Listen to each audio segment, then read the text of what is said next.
Ahoj. Tak ja si dávam nasledujúce ciele.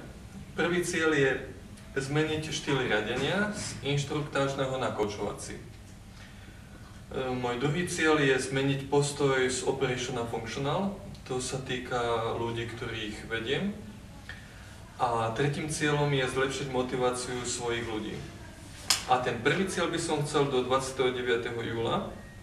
A ten druhý, tú zmenu postoja do 12. augusta. A motiváciu svojich ľudí zlepšiť do 2. septembra. A čo sa týka osobného kontraktu, ktorý mám s Pavlom, tak tam sme si slúbili 3 slovíčka denne, 5 krát týždenne, alebo teda 20 minút nemčiny, a v tom budú tie 3 slovíčka. A potom ešte 10 minút trénovať ľavú ruku. A potom ten posledný je presvedčiť Pavla, Davida a Pavla II., aby vyplnili toto slniečko